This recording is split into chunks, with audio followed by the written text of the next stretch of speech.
Hi everyone, welcome to my channel.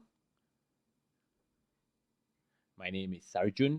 I'm a data science trainer, a lecturer, and an industry practitioner in this field, and a mentor to the youth. This is the second in the series of basic R programming concepts. So, before we start, I would like to seek your request to follow me on my socials: Facebook, YouTube, Instagram, Twitter. Send me a message, like, share, and subscribe. That will really help me a lot. Thank you very much. So now getting on to today's segment. Okay, so we're going to be doing the second part, which is the getting started, the basics of R. So I'm going to be doing it in Jupyter Notebook. You can do this. You can copy the same codes and type it in RStudio as well.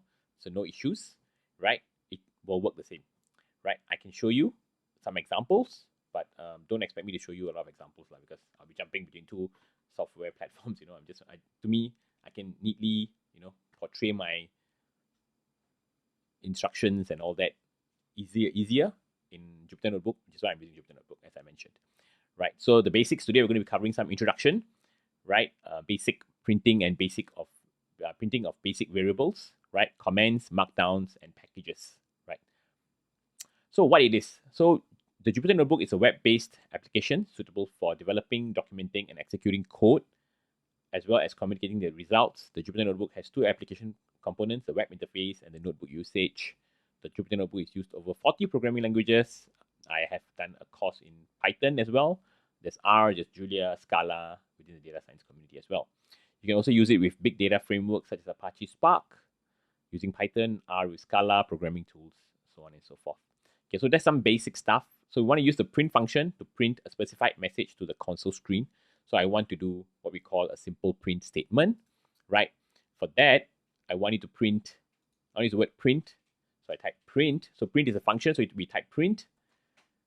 We pass in a value in what we call quotes. So these are quotes. You open quotes which are two or single, quotes, right? And then you type in hello world, and you put in the exclamation. I mean, it depends on what I want to put in. You can put in anything. So I just put in this, and then I run. I click on the run cell here. So when I click on run cell, you can see that it says hello world. It comes out as hello world as the output, right? Similarly, I can do the same in R, right? I can type print, same thing, hello world. Yeah, just so that you know that, for those people who want to know, you can actually change your view, make it into a dark theme, or edit your themes and all that. There are ways to do that, if you're interested, to change your themes and stuff, like dark, different colors and all that. But I'm just sharing that with you, right? I'm not a pro in that. I know there are some pros who like to change the colors and all that. Yeah. So for me, I just select this. I say print hello world, and I run this. You can see that at the bottom here, the hello world comes out. So it's the same thing, right? Whatever that you do here, right? For you, it's like you have to follow in this manner. Try to make it like you can actually bring it up like this, and then you can see that there's a hello world here, right? And then you can obviously type more codes, but it works the same. So let me go back to my Jupyter Notebook. Again, I'm going to do this is just a simple print statement that prints out whatever that's inside the codes out. Obviously, I cannot do it without the codes, because without the codes, it is referring to a variable kind of concept. So it will throw me an error that it's unexpected symbols and it's not a recognized value. So as I mentioned, you need to pass it in with the codes, and only then will it be a valid. Sorry, I typed in double. Yeah, only then is a valid command, and you will print out the command itself. Okay. For one thing about R is that it uses this assignment operation. So assignment in R, obviously you can do A equals to 10, but R prefers a different method. So in R, assignment, if I want to assign a value to the variable A, we use this assignment. It's like an arrow, then in like a less than arrow, and then a dash space, and then I put 10. So obviously the equal works, but So this means that I can also do it this way, right? The assignment operator works this way as well, right? B, right? And then I can definitely print B because the assignment operator works both ways, right? The thing about equal sign, it only works one way.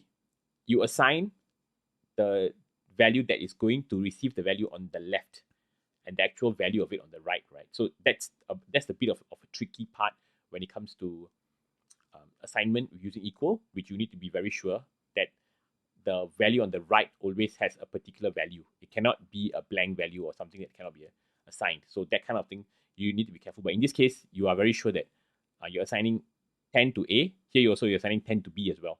So that's how the assignment operator works. So here you can do an assign. You can also assign a name like John to A. Obviously, if I were to print A now, at first it assigns 10 to A. So it remembers A, the value inside A is 10. But after that, I remove the value 10 and I put John inside. And then now when I print A, it remembers John. It doesn't remember 10 anymore because it's overwritten by another value. So this is something like you overwrite your file, you overwrite your file names, and that's how it changes its value. So you have to be careful when you do these such assignments, right? You can also print using, instead of double quotes, you can also use single quotes. So here I'm doing a single quote, hello world in, let me just close this, we'll do that later, hello world in single quotes, right? And then I will print it. Here I have it, hello world in single quotes, right? You can also print a blank line, right? So how you print a blank line is basically print there exists a white space after this sentence, right? And then I do a print and I just pass in what we call an empty string, right? And then I print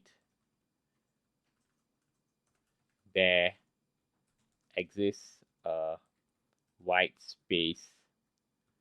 Sorry, this is supposed to be before this sentence, right? So when I run this, you can see that there is a blank white space here, right? And here there is. So if I see, you can't print it without any information, right? You can ask me, can I print it without even the codes? But you need to pass it a code, and that is where it is a blank, kind of like a blank line, right? So you know that it's just an empty string, right? Basically, a blank sentence is basically an empty string, right? So you need to ensure something that's very important is that you need to ensure that you're consistent with your codes. You cannot do something like this. You cannot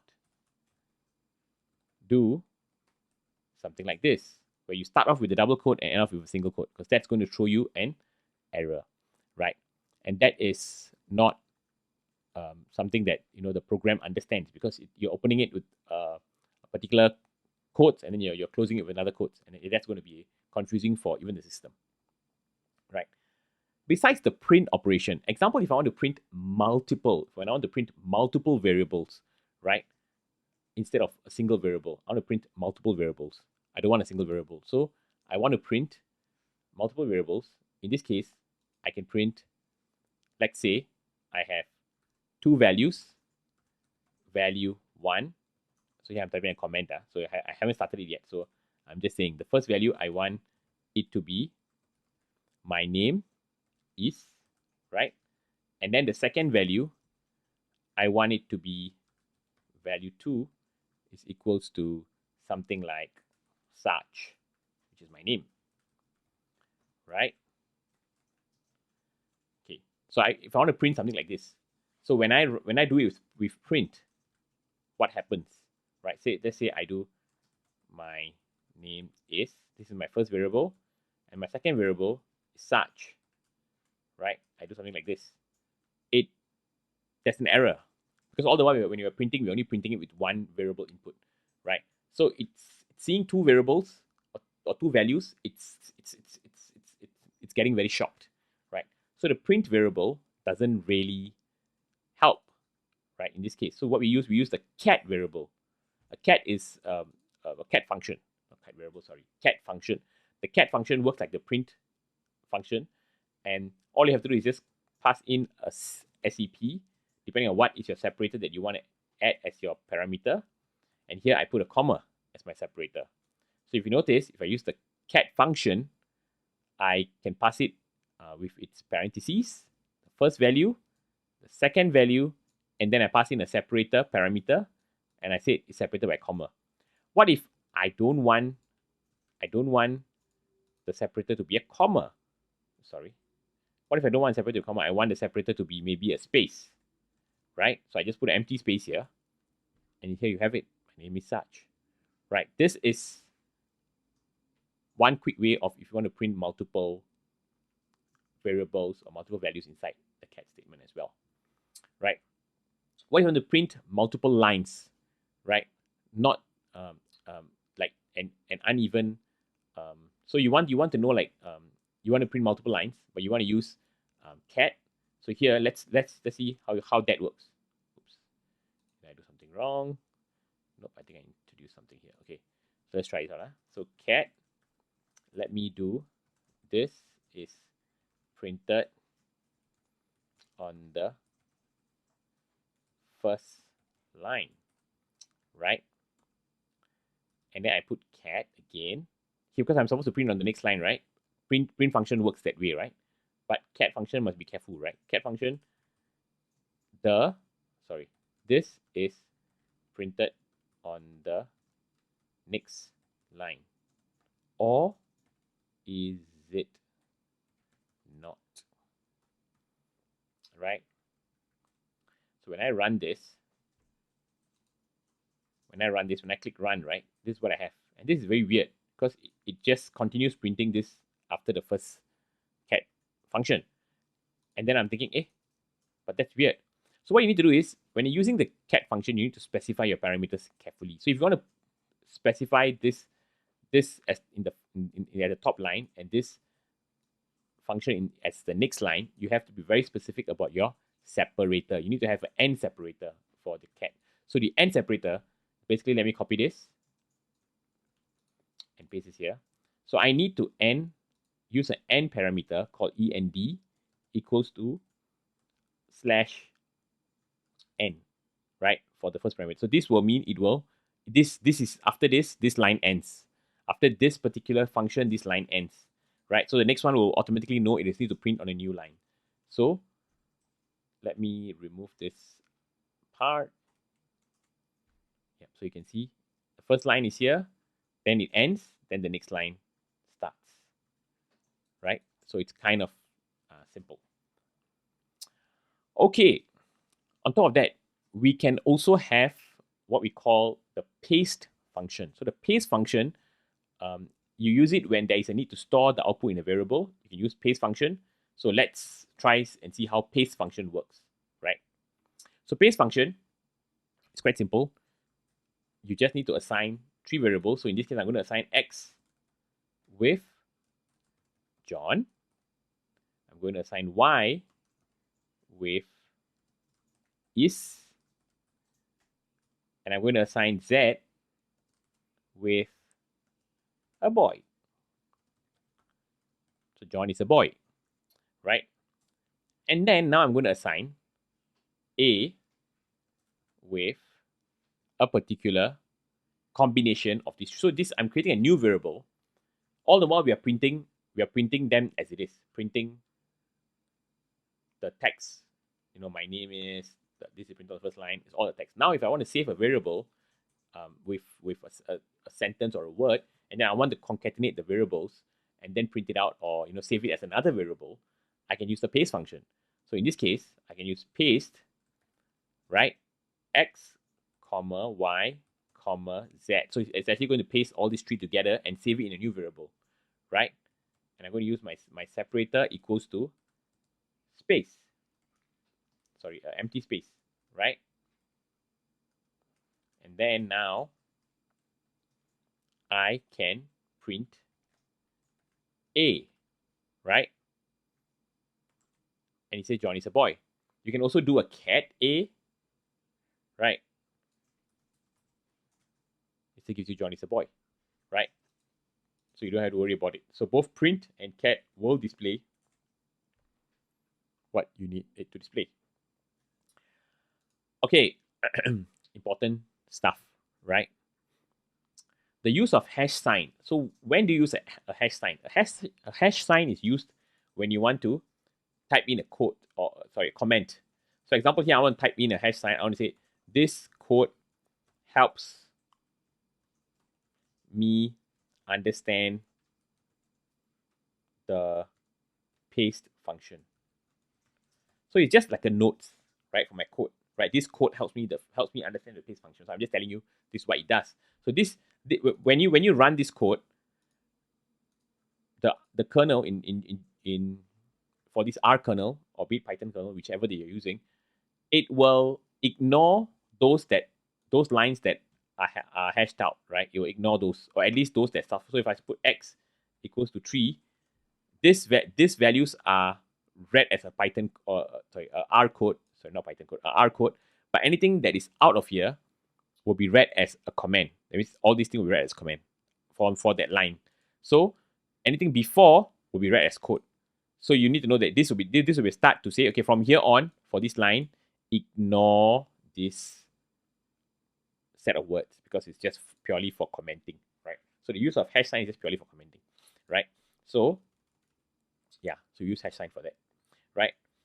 The use of single quotes and double quotes within the quotes to will make it a string variable. I think something I mentioned earlier.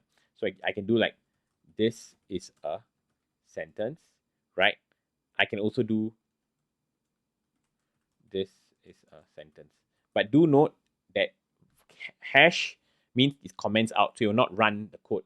But quotes will still run the code, even though it's a string value, it will still run the code. So you can see that this is still coming out as an output. So the system reads it as, okay, you gave me this is a sentence, this is a sentence twice, right? And it's coming out like that. But the point I'm trying to say is, in this concept, hash will ignore running it, quotes will still run it, but it will just run it and just regurgitate it out, you know?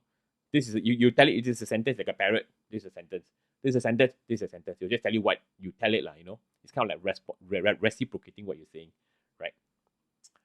Okay, the cells can be changed to a markdown and turned into a cell that is only for notes and references. So here I can change this to a markdown. So a markdown, if I were to run a markdown cell, it'll become something like this, right? But I'm not going to do that, right? So a markdown cell is basically here. If you go back to the top, all these are markdown cells. So they are easier for me to do some, portray them as text, easier text, bold them, do some stylistic stuff. So markdowns work better. So markdown and quote are the most common ones that I use. The other two, I don't use them very well. Maybe heading, but yeah, mostly it's just markdown, and even my headings are markdowns, right? Yeah, and then here we're going to be looking at another one more part called libraries, right? So I'm not going to go too in detail about libraries, but I just want to cover some concepts about libraries and how it works, since you have already used it, used certain concepts here. So I want to use library, right, to teach you some important how it adds on, right? So in this case, I want to first install the packages called install.packages called with this codes. So the package name is called praise, right? And then I want to once I install the package, I want to initiate the package. So I call out library AIS praise, right?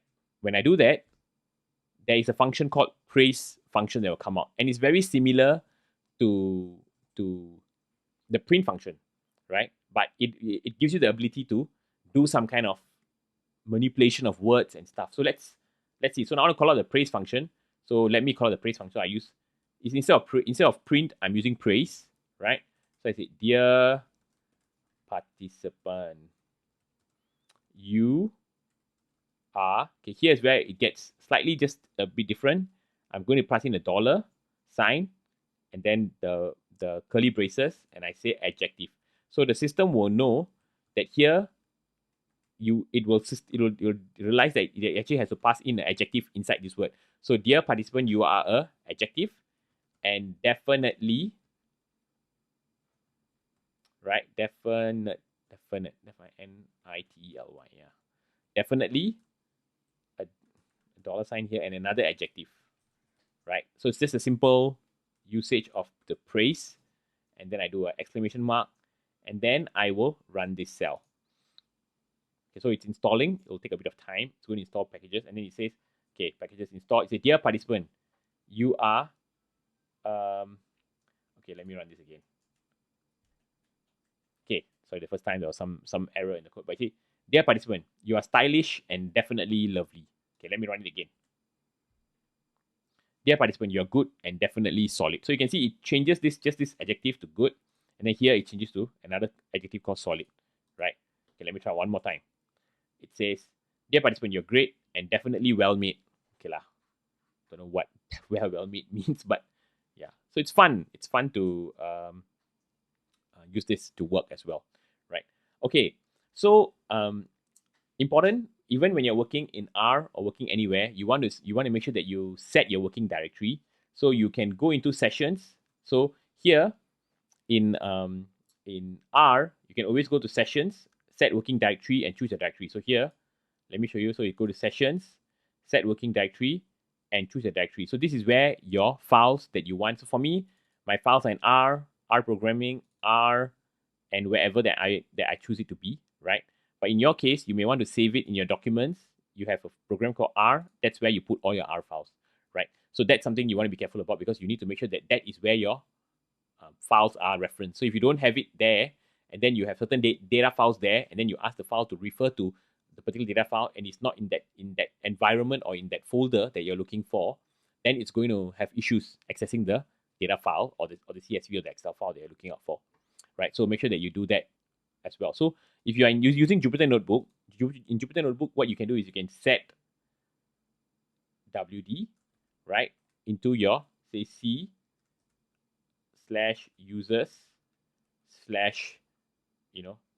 in my case, just say R, right, something like that. So I can set something like this, and then it will just save it here. So remember to change. Remember when you do a transfer from Windows to Jupyter Notebook or anywhere, make sure that you change this to this, because Windows will give you the backslash thingy, backslash forward slash. Yeah, see, that's the thing. I always Google this. Backslash. How does the backslash look like? Well, I'll never memorize this. So this is the backslash, right? So this is the backslash, forward slash. So this is the forward slash. Okay, so the one that is,